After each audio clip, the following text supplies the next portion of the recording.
नमस्कार मित्रांनो, आज आपण इयत्ता 10वीच्या इतिहास विषयातील चौथ्या धड्याचा अभ्यास करणार आहोत. आपल्या धड्याचे नाव आहे भारतीय कलांचा इतिहास. चला या धड्यातील सर्व महत्त्वाचे प्रश्न आणि त्यांची उत्तरे व्यवस्थित समजून घेऊया. सर्वात आधी प्रश्न पहिला. टोशुनशुटुशिन येफेन दिलेल्या पर्यायांपैकी योग्य पर्याय निवडून विधाने पूर्ण करा. पहिली रिकामी जागा. चित्रकला आणि शिल्पकला यांच्या दृक्कलामध्ये समावेश होतो. दुसरी रिकामी जागा. मथुरा शिल्पकला कुशाण काळात उदयाला आली. यानंतर प्रश्न पहिला ब. पुढीलपैकी चुकीची जोडी ओळखून लिहा. यात 4 जोड्या दिलेल्या आहेत. कुतुब मिनार, मेहरौली, गोल घुमट, विजापूर, छत्रपती शिवाजी महाराज रेल्वे टर्मिनस, दिल्ली आणि ताजमहल, आग्रा. यातील चुकीची जोडी आहे छत्रपती शिवाजी महाराज रेल्वे टर्मिनस, दिल्ली. कारण हे रेल्वे टर्मिनस दिल्लीत नसून मुंबई येथे आहे. आता आपण प्रश्न दुसरा टिपा लिहा पाहूया. पहिली टीप आहे कला. स्वतःला आलेले अनुभव आणि त्यातून प्राप्त झालेले ज्ञान तसेच मनातील भावभावना इतरांपर्यंत पोहोचवणे ही प्रत्येक व्यक्तीची सहज प्रवृत्ती असते. या सहज प्रवृत्तीच्या प्रेरणेतून जेव्हा एखादी सौंदर्यपूर्ण निर्मिती केली जाते तेव्हा तिला कला असे म्हटले जाते. कला निर्मितीच्या मुलाशी कलाकाराची कल्पकता, संवेदनशीलता, भावनाशीलता आणि कौशल्य हे घटक अत्यंत महत्त्वाचे असतात. दुसरी टीप आहे हेमाडपंती शैली. महाराष्ट्रातील 12व्या-13व्या शतकातील मंदिरांना हेमाडपंती मंदिरे असे म्हणतात. या मंदिरांचे मुख्य वैशिष्ट्य म्हणजे यांच्या बाह्य भिंती बर्याचदा तारकाकृती असतात. यामध्ये भिंतीचे दगड सांधण्यासाठी चुना वापरलेला नसतो, तर दगडांमधील एकमेकांत घट्ट बसतील अशा कातलेल्या खोबणी आणि कुसू यांच्या आधारे भिंत उभारली जाते. मुंबई जवळील अंबरनाथ येथील अंबरेश्वर, नाशिक जवळील सिन्नर येथील गोंदेश्वर आणि हिंगोली जिल्ह्यातील औंढा नागनाथ ही हेमाडपंती मंदिरांची उत्तम उदाहरणे आहेत. तिसरी टीप आहे मराठा चित्रशैली. साधारणपणे इसवी सनाच्या 17व्या शतकाच्या उत्तरार्धात मराठा चित्रशैली विकसित होण्यास सुरुवात झाली. या शैलीतील चित्रे रंगीत असून ती भित्तिचित्रे आणि हस्तलिखितांमधील लघुचित्रांच्या स्वरूपात आहेत. वाई, मेणवली, सातारा यांसारख्या ठिकाणी जुन्या वाड्यांमधून मराठा चित्रशैलीतील भित्तिचित्रे पाहाव्यास मिळतात. या चित्रशैलीवर राजपूत चित्रशैलीचा आणि युरोपीय चित्रशैलीचा प्रभाव पडलेला दिसतो. या चित्रांच्या आधारे तत्कालीन राहणीमान, पोशाख, रीतिरिवाज इत्यादी गोष्टींचा अभ्यास करता येतो. आता वळूया प्रश्न तिसरा. पुढील विधानेस कारण स्पष्ट करा कडे. पहिला प्रश्न. कलेच्या इतिहासाचा सखोल अभ्यास असणाऱ्या तज्ज्ञांची आवश्यकता असते. कारण कलावस्तूंच्या खरेदी विक्रीचे एक स्वतंत्र जग आहे. तिथे कलावस्तूंचे मूल्य ठरवण्यासाठी ती कलावस्तू नकली नाही ना हे पारखण्याची आवश्यकता असते.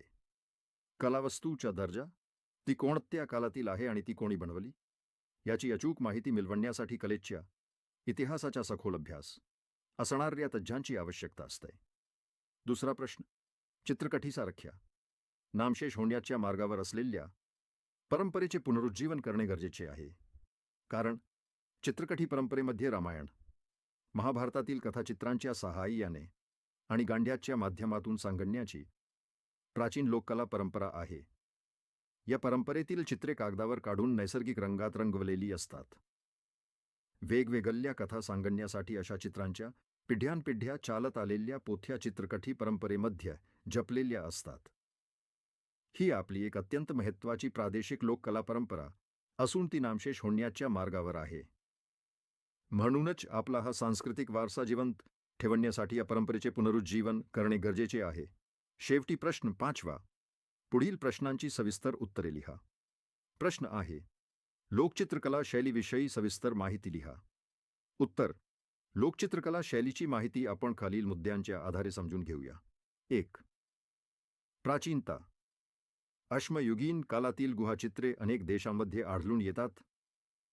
भारतात मध्य प्रदेश, उत्तर प्रदेश, बिहार, उत्तराखंड, कर्नाटक, आंध्र प्रदेश आणि तेलंगणा या राज्यांमध्ये गुहाचित्रे असलेली स्थले आहेत. मध्य प्रदेशातील भीमबेटका येथील गुहाचित्रे प्रसिद्ध असून त्यांचा समावेश जागतिक सांस्कृतिक वारसा स्थलामध्ये करण्यात आला आहे. 2. विषय आणि स्वरूप. गुहाचित्रांमध्ये मनुष्यकृती, प्राणी आणि काही भौमितिक आकृत्यांचा समावेश असतो. पुराश्मयुक्त शेतीची सुरुवात होईपर्यंतच्या कालात चित्रांचे विषय आणि शैली बदलत गेली. चित्रांमध्ये नवीन प्राणी आणि वनस्पतींचा समावेश झालेला दिसतो. तसेच मानवाच्या रेखाटनाच्या पद्धतीत बदल होत गेला. 3. रंगांचा वापर. या गुहाचित्रांमध्ये कला, लाल पांढरा यांसारखे नैसर्गिक द्रव्यांपासून तयार केलेले रंग वापरलेले असतात. 4. घरगुती परंपरा. घराघरांमधील सणासुदीला भिंतींवर चित्रे काढणे, अंगणात रांगोळी काढणे यामधून ही परंपरा पुढे चालत राहिली. महाराष्ट्रातील वारली चित्रपरंपरा आणि पिंगुल किंवा चित्रकठी परंपरा ही लोककला शैलीची निवडक उदाहरणे आहेत. प्रश्न दुसरा. भारतातील मुस्लिम स्थापत्य शैलीची वैशिष्ट्ये सोदाहरण स्पष्ट करा. उत्तर. या स्थापत्य शैलीची माहिती आपण खालील मुद्द्यांच्या आधारे पाहूया. 1. पार्श्वभूमी. मध्ययुगीन भारतामध्ये मुस्लिम सत्तांच्या आश्रयाखाली पर्शियन, मध्य आशियाई, अरबी आणि इस्लामपूर्व भारतीय असे स्थापत्य शैलीचे अनेक प्रवाह एकत्र आले. या सर्वांच्या मिलाफातून इंडो इस्लामिक म्हणजेच मुस्लिम स्थापत्य विकसित झाले. 2. वैशिष्ट्ये.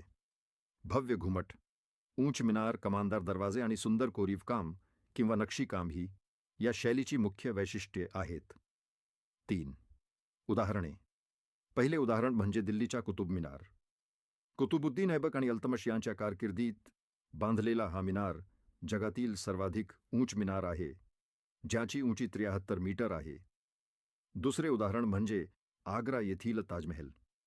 मुघल सम्राट शहाजहानने आपली बेगम मुमताज महल हिच्या स्मरणार्थ बांधलेला हा महाल जगातील अत्यंत सुंदर आणि जगप्रसिद्ध वास्तू मानला जातो.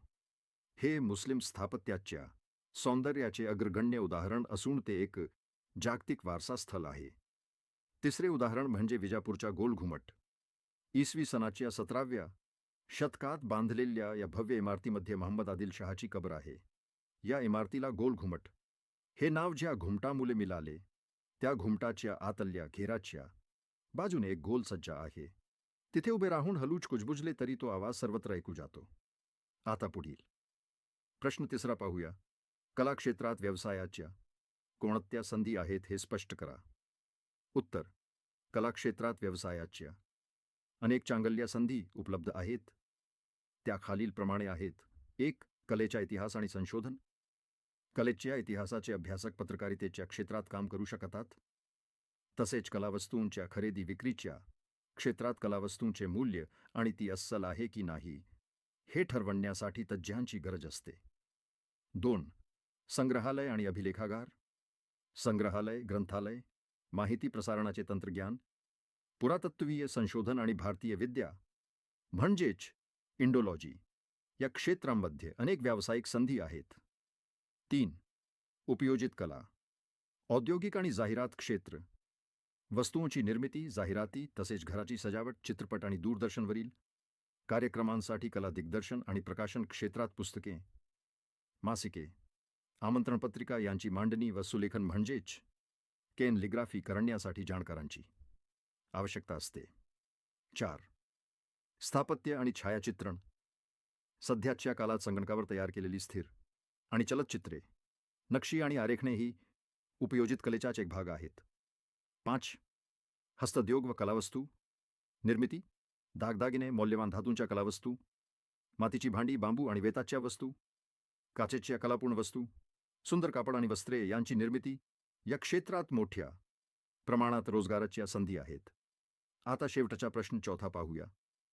वारली चित्रशैलीविषयी खालील मुद्द्यांच्या आधारे माहिती लिहा. उत्तर. वारली चित्रशैलीची वैशिष्ट्ये खालीलप्रमाणे आहेत. 1. निसर्गाचे चित्रण. वारली चित्रकलेमध्ये झाडे, झुडपे, पाने, फुले, पक्षी आणि प्राणी यांसारख्या निसर्गातील घटकांचे अतिशय साधेपणाने आणि सुंदर चित्रण केलेले दिसते. निसर्गाशी असलेले त्यांचे जवळचे नाते या चित्रांमधून स्पष्ट होते. 2. मानवाकृतींचे रेखाटन. या चित्रशैलीत मानवाकृतींचे रेखाटन करण्यासाठी त्रिकोण, वर्तुळ आणि रेषा यांसारख्या साध्या भौमितिक आकृत्यांचा वापर केला जातो. 2 त्रिकोण एकत्र जोडून माणसाचे शरीर किंवा धड दर्शवले जाते. 3. व्यवसाय किंवा दैनंदिन कामे. चित्रांमध्ये लोक एकत्र येऊन नाचताना म्हणजेच तारपा नृत्य करताना, शेतीची कामे करताना किंवा दैनंदिन जीवन जगताना दाखवले जातात. 4. घरे. ही चित्रे प्रामुख्याने मातीच्या घरांच्या भिंतींवर म्हणजे सारवलेल्या भिंतींवर पांढऱ्या रंगाने रेखाटलेली असतात. हा पांढरा रंग तांदळाच्या पिठाच्या खिरीने तयार केला जातो. चित्रातही आजूबाजूच्या साध्या झोपड्या आणि घरांचे प्रतिबिंब दिसते. तर मित्रांनो, यासोबतचा आपला चौथा धडा इथेच पूर्ण होत आहे. ही उत्तरे नीट समजून घ्या आणि छान सराव करा. तर पुढील धड्याचे प्रश्न व उत्तरे समजून घेण्यासाठी आत्ताच आपल्या पेजला सबस्क्राईब नक्की करा. धन्यवाद.